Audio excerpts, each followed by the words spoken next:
जहानाबाद में देश भर के साथ रविवार को चांद दिखा और फिर मुस्लिम समाज में उत्साह का माहौल देखने को मिला।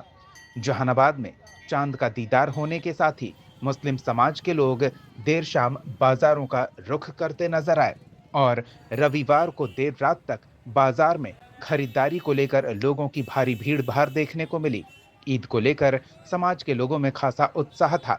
रमजान के अंतिम दिन चांद का दीदार होने के बाद अब सभी ईद की तैयारी में जुट गए थे, तो सोमवार को अहले सुबह की शुरुआत इबादत के साथ हुई। जहानाबाद में अलग अलग जगहों पर तय समय पर ईद के अवसर पर मुस्लिम समाज के लोगों ने नमाज अता की। कड़ी सुरक्षा व्यवस्था के बीच पटना गया मुख्य सड़क मार्ग NH 83 पर भी ईदगाह के पास बड़ी संख्या में मुस्लिम समाज के लोगों ने इकट्ठा होकर ईद की नमाज अता की और अमन चैन की दुआ मांगी। ईद को लेकर शहर के बड़ी मस्जिद, ईदगाह, कच्ची मस्जिद समेत जिले भर में मस्जिदों में और ईदगाहों में मुस्लिम समुदाय के लोगों ने नमाज अता की और सामूहिक रूप से एक दूसरे को ईद की मुबारकबाद भी दी। ईद के मौके पर ईदगाह के पास सांसद सुरेंद्र यादव, स्थानीय विधायक समेत कई दल के नेता लोगों को बधाई देने के लिए मौजूद थे। नमाज अता करने के बाद सभी ने एक दूसरे से गले मिलकर ईद की बधाई दी। ईद त्योहार को लेकर सभी में खासा उत्साह देखने को मिला और सभी एक दूसरे को मुंह मीठा कराने के लिए अपने घर पर आने की दावत देते नजर आए। दिन भर ईद को लेकर उत्साह का माहौल नजर आया, तो इधर प्रशासनिक अमला भी सुरक्षा को लेकर मुस्तैद दिखा। वरीय पदाधिकारी, पुलिस अधिकारी से लेकर दंडाधिकारी तक अलग अलग जगहों पर तैनात नजर आए। जहानाबाद न्यूज के लिए मुकेश कुमार की रिपोर्ट।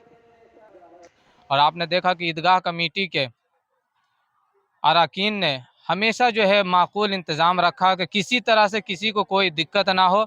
और जो वक्त दिया गया था, सबसे अहम बात यह है कि जो वक्त दिया गया था उसी वक्त पर नमाज शुरू भी हो गई, रास्ते भी खुल गए, सब लोगों को आने जाने का मौका भी मिला, किसी को किसी तरह की कोई दुश्वारी, कोई परेशानी का सामना नहीं करना पड़ा। जिस तरह से हम लोगों ने ख्याल रखा, और इंसानियत की यही पहचान भी है कि हर आदमी एक दूसरे का ख्याल रखे। लिहाजा इंसान है तो इंसान होने की हैसियत से हम सबों को आपस में इत्तेफाक, इत्तेहाद, अमन व अमान का लिहाज, भाईचारगी का ख़्याल रखना चाहिए।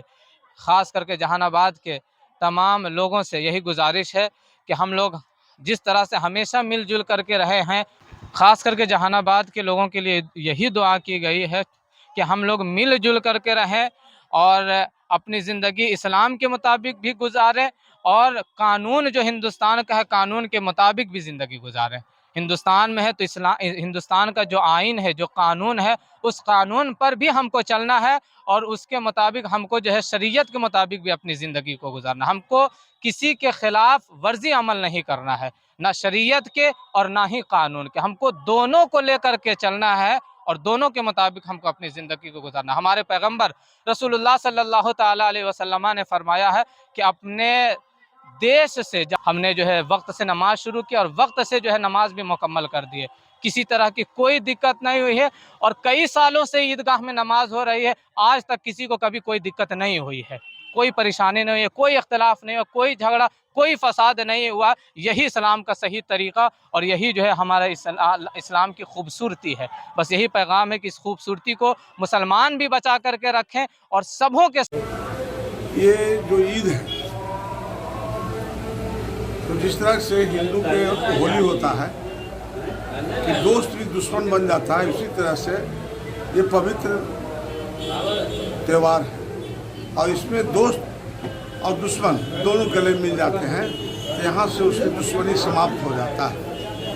पर हमेशा एक बात याद रखिए, दिल में तमन्ना लेके चलिए कि हमको दुश्मन को भी दोस्त बना लेना है।